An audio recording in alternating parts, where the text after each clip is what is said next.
This podcast of the Daily Buzz is brought to you by More Family Pharmacy. It's not just a name, it's what you get.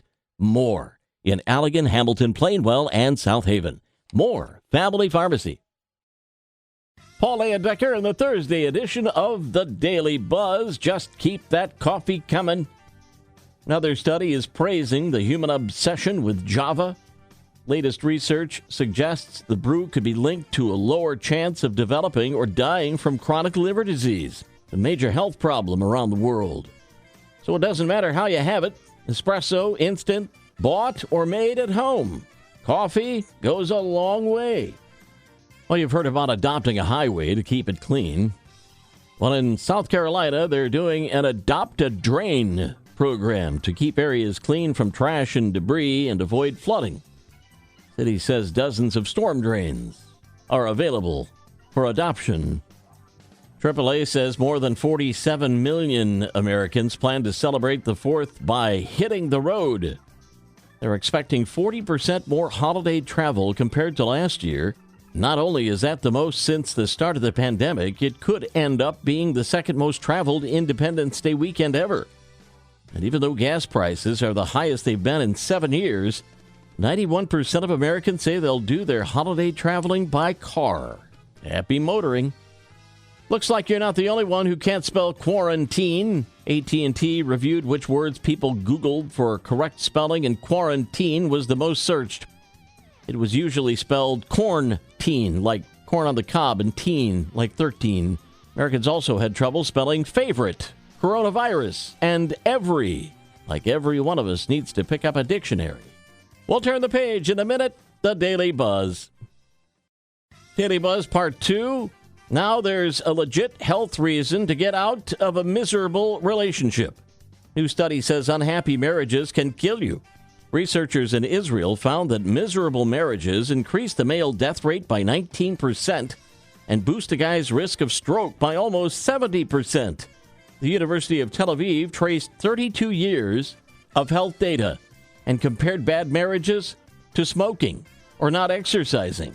Apparently, the study didn't look at the effects on women. I'm sure there are similar effects on them. Here's another bank oops in Florida. Lady went to the ATM to get $20 out, flipped out when she saw her balance.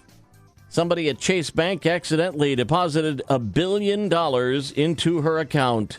She's not touching the money. She's just waiting for Chase Bank to fix it. Smart lady.